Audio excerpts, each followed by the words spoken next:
Hola, buen día, bienvenidos a este curso de microprocesadores y periféricos. En esta sesión se va a describir de forma breve los registros utilizados en el modelo de programación de los procesadores con arquitectura x86 de Intel. Seguramente la mayor parte de las personas relacionadas con ingeniería han desarrollado alguna vez algún programa escrito en algún lenguaje de programación en alguna computadora. Por ejemplo, han utilizado lenguaje de programación en C, o lenguaje C++, Java, MATLAB, Python o algún otro lenguaje de programación. En este tipo de lenguajes de programación hay instrucciones que realizan operaciones bastante complejas, pero que son instrucciones cortas y son instrucciones fáciles de entender por el ser humano. Por ejemplo, una instrucción de raíz cuadrada, ¿no? En este tipo de lenguajes no es necesario conocer direcciones de memoria o registros del microprocesador, al menos no de forma explícita. Hay que recordar que el microprocesador pues, es la parte de la computadora que realiza diferentes funciones como operaciones lógicas y aritméticas en su unidad aritmética lógica, y realiza otras funciones de control de los dispositivos de entrada-salida. Entonces, en este tipo de lenguajes no es necesario conocer las direcciones, como decía, las direcciones de memoria o conocer los registros que hay en el microprocesador. Hay que recordar que los registros son pequeñas unidades de memoria contenidas en el microprocesador. Entonces no necesitamos conocer ni registros ni direcciones de memoria para poder desarrollar algún algoritmo en estos programas, al menos no explícitamente. Este tipo de lenguajes de programación se denominan lenguajes de alto nivel. Son bastante transparentes, digamos, para lo que es el desarrollador. Cuando se realiza la compilación de un programa de alto nivel, por ejemplo, cuando programamos en C, hacemos algún programa en C y realizamos la compilación, se realiza la traducción de esas instrucciones escritas en alto nivel a instrucciones escritas en un lenguaje denominado lenguaje de bajo nivel o lenguaje ensamblador. Una instrucción, por ejemplo, en lenguaje de alto nivel puede estar formada por decenas de instrucciones en lenguaje de bajo nivel. Es decir, una instrucción en lenguaje de alto nivel puede estar formado por múltiples instrucciones en lenguaje ensamblador.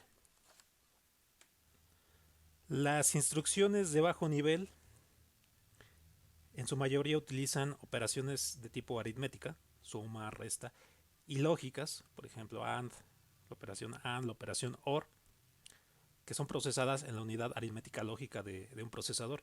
Y estas operaciones se realizan sobre datos que están almacenados en registros contenidos en el procesador y con datos señalados por alguna dirección de memoria. Y estas direcciones de memoria, recuerden, estas direcciones de memoria se almacenan también en los registros del procesador. Un programa en lenguaje ensamblador, por ejemplo, puede tener instrucciones como estas, basadas en mnemotécnicos. Un mnemotécnico es una palabra corta que representa un código de instrucción. Por ejemplo, aquí el mnemotécnico MOV, que puede representar la operación de mover un dato de una localidad de memoria a otra localidad de memoria. Concretamente, esta instrucción lo que está representando es copiar el contenido del dato B a la localidad, en este caso al registro llamado AL. Entonces, en una instrucción como esta, está involucrado, por ejemplo, un dato de donde necesitaríamos conocer quizás la dirección en donde está contenido este dato, y necesitaríamos un registro. Entonces se involucra una dirección de memoria y un registro del procesador. Por supuesto, necesitamos conocer el funcionamiento de la instrucción.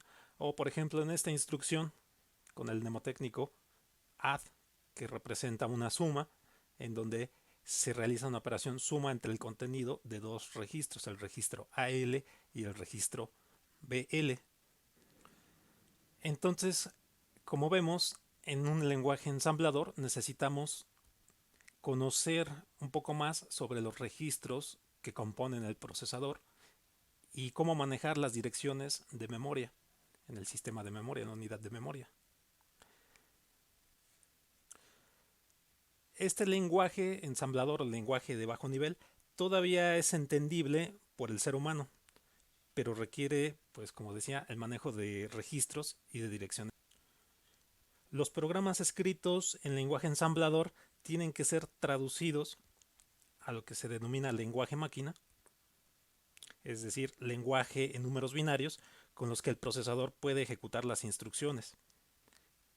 Esta función de traducción del lenguaje ensamblador al lenguaje máquina se realiza por medio de los denominados programas ensambladores. Ejemplos de programas ensambladores está el Turbo Assembler, el TASM, el Macroassembler de Microsoft, el MASM, y pues hay otros programas ensambladores que se encargan de realizar la traducción precisamente de del lenguaje de bajo nivel o ensamblador al lenguaje máquina. Un programa en lenguaje máquina pues ya es bastante complicado para poder interpretarlo un ser humano, para poder ser interpretado por un ser humano. Entonces se requiere de programas que se desarrollen al menos en el lenguaje de bajo nivel por medio de una serie de instrucciones que proporciona cada fabricante de procesador. Es decir, cada procesador va a tener su conjunto de instrucciones y esas las proporciona el fabricante. Hay ciertas ventajas y desventajas a la hora de programar en lenguaje ensamblador. Entre las ventajas que se encuentran al programar en lenguaje ensamblador o lenguaje de bajo nivel, pues es que este tipo de programas o los programas programados en ensamblador tienen una mayor velocidad de procesamiento respecto a los programas hechos en lenguajes de alto nivel.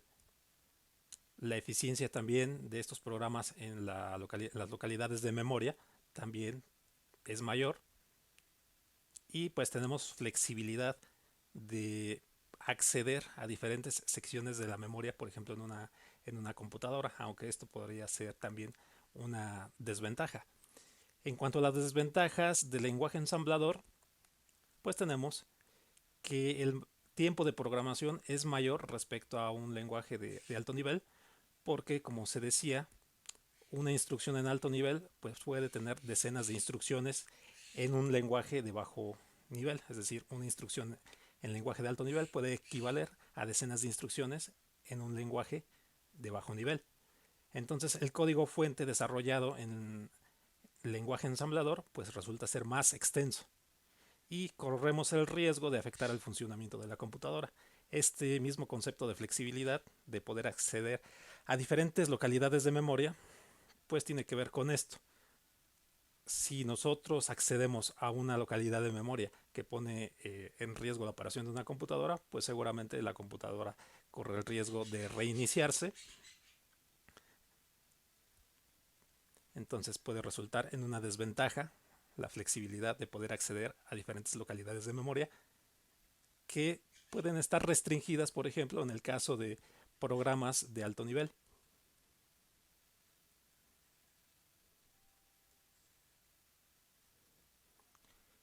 Bien, en esta diapositiva se describe un poquito de los registros en la arquitectura x86 de los procesadores Intel. Hay que recordar que los procesadores desarrollados por Intel y los de AMD tienen un manejo de registros muy similar desde sus primeras versiones, por ejemplo desde la versión del procesador 8086, y esa arquitectura de registros se ha ido heredando a los microprocesadores más modernos con el objetivo de que los programas que se desarrollaron anteriormente para procesadores antiguos puedan ser utilizados en las versiones más recientes, puedan correr en las versiones más recientes de los procesadores. Entonces, esta arquitectura se conoce como x86, haciendo referencia a los procesadores antiguos de Intel. Algunas diferencias entre los registros de versiones antiguas de Intel y las versiones más recientes, pues es el aumento en cuanto a la longitud de los registros.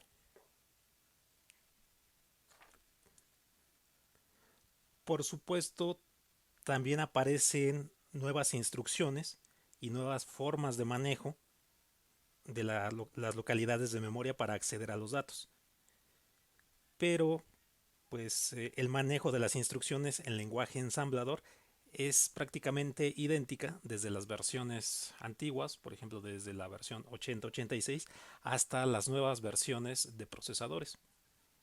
Entonces aquí en esta figura se muestra el esquema de arquitectura común de los registros internos en el procesador, en los procesadores con arquitectura x86. Entonces aquí podemos ver en colores, en la región verde están los registros que tenía el procesador 8086. Aquí en esta figura pues están mostradas las longitudes de los registros que manejaba el procesador 8086, 16 bits. Aparecen diferentes registros, el registro A que está dividido en la parte alta AH y en la parte baja AL, el registro B igual con su parte alta y su parte baja. La parte alta y la parte baja están divididos en secciones de 8 bits. Pero conforme van evolucionando los microprocesadores, pues a esta misma arquitectura del 8086 se le va aumentando el tamaño de los registros entonces el registro AX en lugar de ser de 16 bits pues simplemente cambia de tamaño y se convierte en un registro de 32 bits para cuando aparecen los procesadores precisamente de 32 bits, o cuando aparecen los procesadores de 64 bits, este registro AX en lugar de ser EAX de 32 bits se convierte en el registro RAX ahora de 64 bits. Entonces básicamente los mismos registros que había en el procesador 8086 simplemente cambian de tamaño en las nuevas versiones de los procesadores. Entonces, originalmente, por ejemplo, en el microprocesador 8086 aparecían estos registros en color verde, registros de propósito o multipropósito, o tenemos los registros de propósito específico, los registros de bandera. Posteriormente, conforme evolucionan los microprocesadores, pues aparecen también algunos registros nuevos, por ejemplo, estos otros registros y los registros denominados invisibles a los programas, en donde pues estos registros no se puede tener acceso directamente por programación a estos registros, pero los ensambladores, los lenguajes en ensamblador, pueden llegar a utilizar estos registros de forma indirecta. Entonces, en estos registros, o basados en estos registros, es que se van a realizar operaciones matemáticas para llevar a cabo alguna función. Entonces, es conveniente conocer precisamente estos registros que aparecen en la arquitectura interna del procesador. Los registros multipropósito pues se refieren, bueno, el nombre multipropósito se refiere a este conjunto de registros y hace alusión a que estos registros se pueden utilizar, por ejemplo, para hacer operaciones aritméticas o para almacenar datos de forma momentánea o para almacenar alguna dirección, quizás de algún dato. Mientras que los registros de propósito específico, por ejemplo, los registros que aparecen aquí, se utilizan con un solo propósito, es decir, en este caso para almacenar direcciones de localidades de memoria, o por ejemplo el registro de banderas para indicar el resultado de alguna operación. Entonces cada uno de estos registros que aparecen en la arquitectura interna de los procesadores pues tiene un nombre. Por ejemplo, el registro A, o los registros que están marcados aquí con la letra A, ya sea de 64, de 32 o el de 16 bits, tienen un nombre específico y aquí se describe. Por ejemplo, lo que es el registro A es el registro acumulador, que se utiliza para hacer operaciones como multiplicaciones, divisiones. Posteriormente veremos un poco más de este registro cuando realicemos algún programa. Quizás en este momento, si no han realizado ningún programa en ensamblador, les resulte un poquito vago la descripción de estos registros. El registro B, los registros que tienen B, por ejemplo el segundo registro B, RBX o EBX o simplemente BX, denominado registro índice base, pues algunas veces se utiliza para guardar direcciones de desplazamientos. También este concepto de desplazamiento lo veremos posteriormente, una técnica para acceder a datos, para direccionar localidades de memoria. El registro contador, ya también hablábamos en sesiones anteriores de lo que hacía el registro contador, marcados con la letra C, que sería el registro CX en el procesador 8086 o SX en registros de 32 bits o RCX en registros de 64 bits.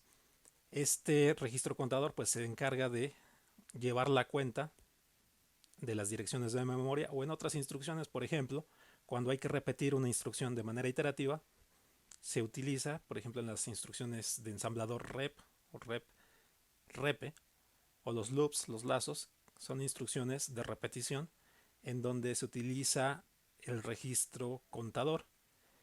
El registro de datos, los registros asociados a D, por ejemplo, DX en 8086 o en las extensiones de 32 bits, EDX o RDX en la de 64 bits, así sucesivamente. Tenemos que este registro guarda parte del resultado de alguna operación, por ejemplo, una multiplicación. O también puede direccionar datos de memoria, se puede usar para direccionar datos en memoria. El registro apuntador de base, o BP, señala posiciones de memoria.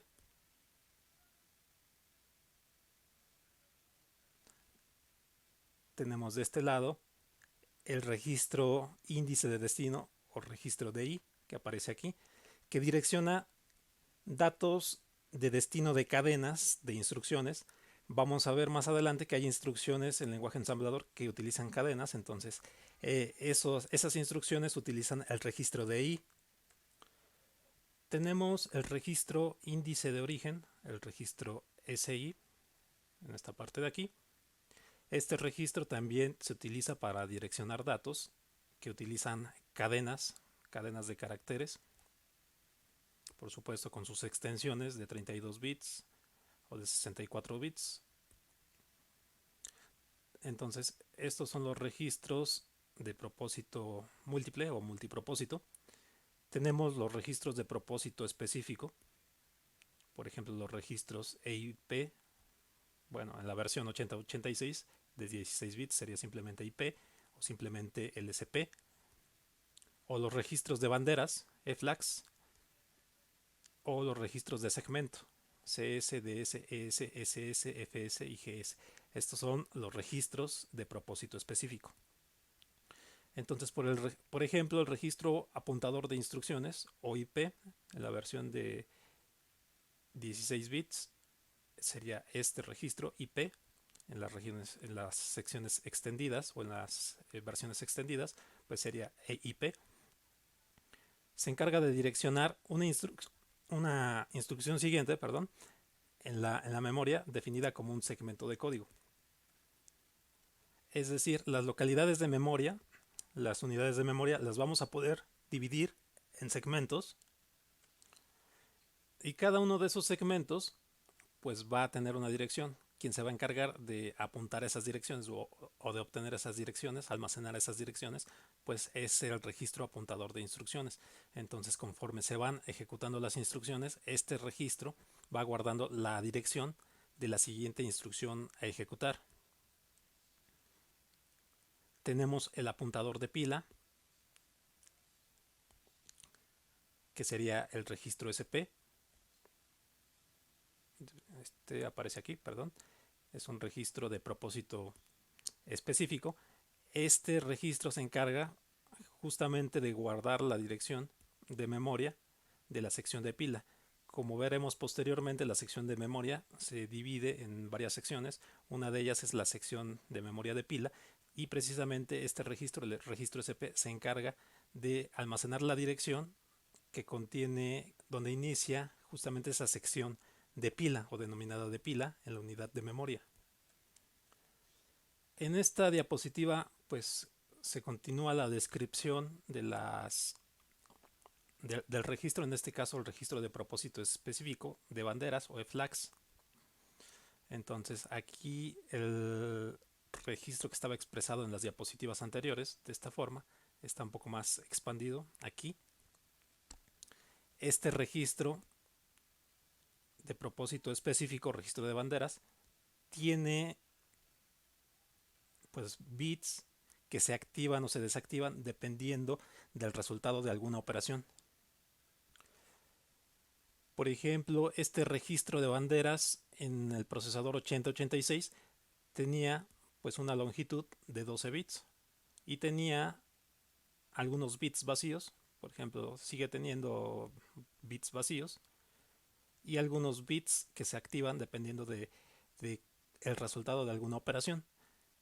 Posteriormente, este registro de banderas va creciendo conforme van apareciendo nuevas versiones de procesadores. Por ejemplo, el 8286 tiene una longitud de 14 bits, o cuando aparece el 8386 tiene una longitud de 18 bits, contando el 0, o cuando aparece la versión 80486 o cuando aparece la versión Pentium, y así sucesivamente. Este registro de banderas va aumentando su tamaño.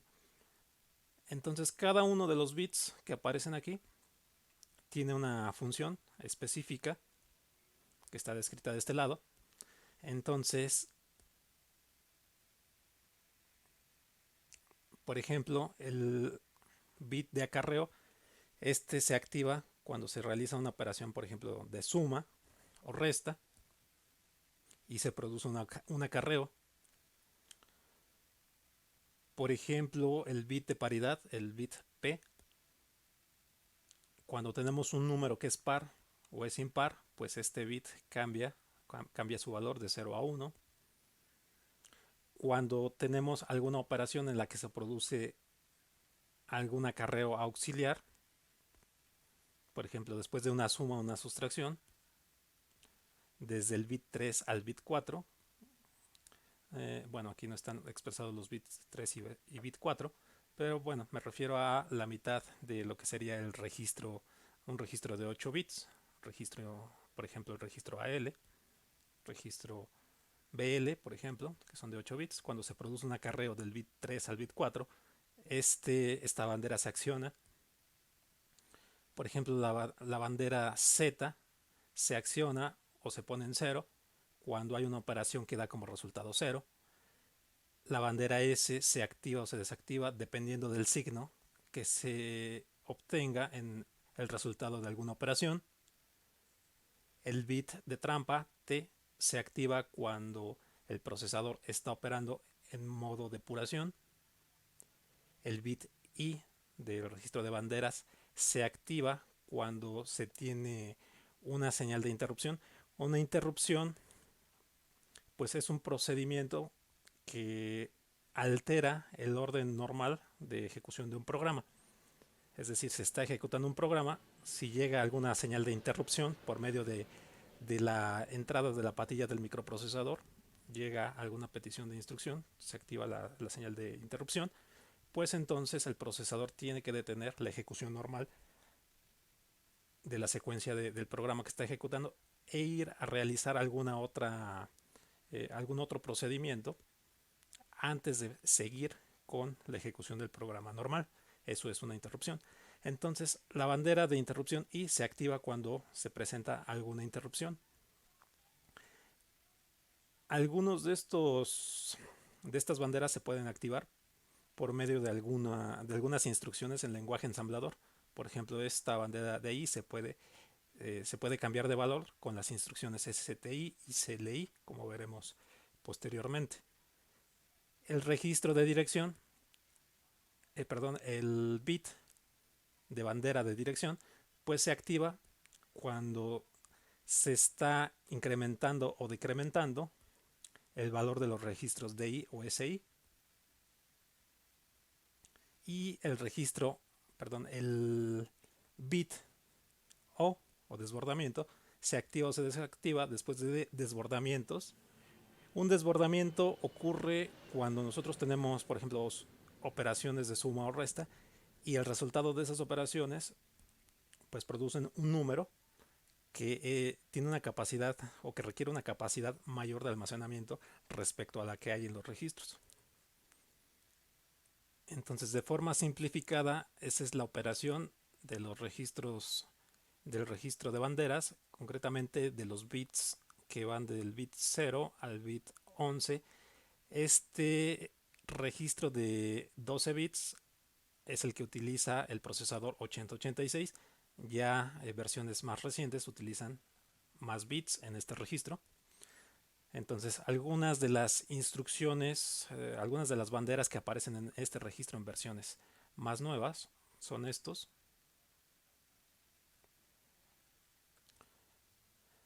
Por ejemplo, el bit de bandera de nivel de privilegio controla la jerarquía con la que pueden acceder los diferentes dispositivos entrada o salida en el microprocesador.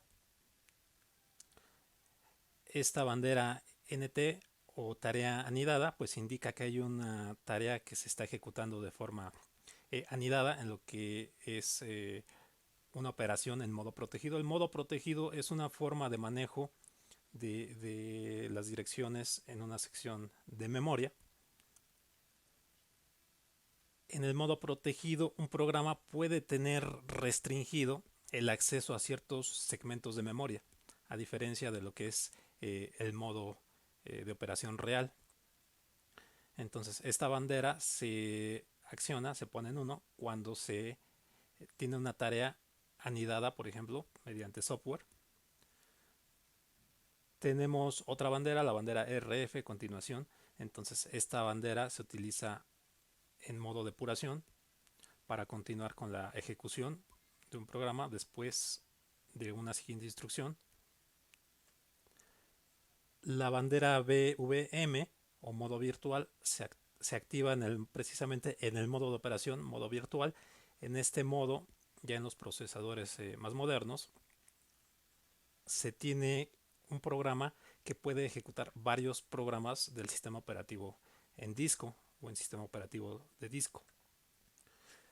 Aquí tenemos el bit de bandera AC, que es el de comprobación de alineación, y este bit de bandera se va a activar si se direcciona una palabra doble o doble palabra en un límite que no sea una palabra precisamente o palabra doble. Hay que aclarar un poquito esto. Los microprocesadores pues tienen registros de cierta longitud. A ciertas longitudes de bits se les denomina palabra dependiendo el microprocesador. Entonces una palabra puede ser de 16 bits. Entonces cuando se direcciona un dato que es diferente al tamaño de la palabra del procesador, entonces se activa justamente esta bandera. Tenemos otras banderas, por ejemplo la interrupción virtual, que es simplemente una copia de la bandera de interrupción, del bit de interrupción. La bandera BIP, interrupción virtual pendiente, que proporciona información sobre una interrupción en modo virtual. Tenemos el bit de identificación ID, donde esta bandera pues simplemente indica que el procesador soporta una instrucción en su set de instrucciones, soporta una instrucción especial que proporciona la información sobre el sistema del microprocesador, su número de versión, su fabricante, por ejemplo. Pues bien, ese es un resumen de los registros de los procesadores de arquitectura x86, de los cuales manejaremos varios. Aquí me falta algunos otros registros. Pensé que ya había terminado. Son los registros de propósito específico de segmentos. Aquí tenemos el registro, todos estos registros, el CS, el DS, el ES, el SS, el FS y el GS. Lo que hacen básicamente es almacenar la dirección de inicio de un segmento de memoria. Hay que recordar que la localidad de memoria, la unidad de memoria, se va a poder dividir en diferentes segmentos. Un segmento de código donde se va a almacenar precisamente el programa ensamblador que se quiere ejecutar, un segmento de datos donde se van a almacenar las variables, un segmento extra para almacenar datos, por ejemplo, de cadenas de caracteres, y un segmento de pila para almacenar procedimientos de interrupciones. Entonces cada uno de estos segmentos va a tener una dirección en memoria en inicio, y esas direcciones van a ser almacenadas, por ejemplo, en el registro de segmento de código, en el registro de segmentos de datos, en el registro de segmento extra o en el registro de segmento de pila. Hay otro par de registros, FS y GS, los cuales no tienen ningún nombre,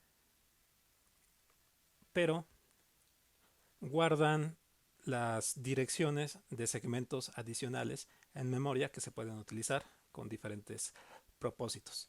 Pues bien, ahora sí, este fue un resumen de los registros que aparecen en la arquitectura x86 de procesadores Intel, que vamos a estar manejando posteriormente. Y finalmente, la información que acabo de presentar la pueden revisar de esta referencia, de esta bibliografía. Les agradezco su atención y los espero la siguiente sesión.